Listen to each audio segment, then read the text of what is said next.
নমস্কার বন্ধুরা, আজকে দেখতে পাচ্ছেন পিএনএল স্টেটমেন্ট 8 টাকা 17 পয়সা, কিন্তু চার্জ কেটে নিয়েছে 250 টাকা। আনফর্চুনেটলি আজকে এটা খুব বাজে সময় গেল। আজকে মোটামুটি 800 টাকার মতো প্রফিট ছিল।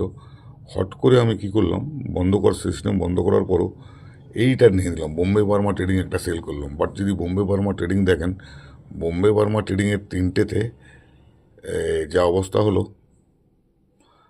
তিনটে ক্যান্ডেলে, লাস্ট তিনটে ক্যান্ডেলে সেল অন রাইজ করতে গিয়ে পুরোপুরি ফেসে গেলাম। সেল অন রাইজ করতে গিয়ে এই ক্যান্ডেলগুলো দেখতে পাচ্ছেন, এই ক্যান্ডেলগুলোতে পুরোপুরি ফেসে গেলাম আমি।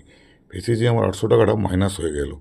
তারপরে এটা ওখানে সেন্সেক্স নিলাম, ওখানেও প্রায় 300-400 টাকা মাইনাস হয়ে গেল। যাই হোক, তারপরে 800 টাকা করে, ওই 8 টাকা করে বন্ধ করে দিলাম। এক দিন এরকম হয়। সবসময় আমি বলি না সেল অন রাইজ চলে না, কিন্তু হঠাৎ করে যে এটা এখান থেকে এতটা উঠে যাবে ভাবতে পারিনি।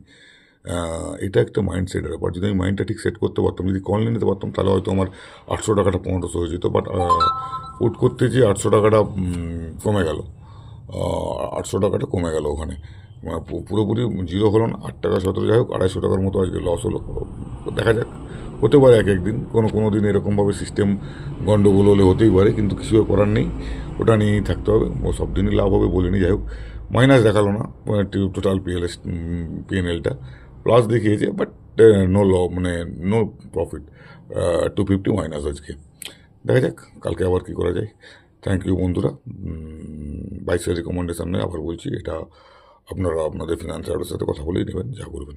থ্যাংকস।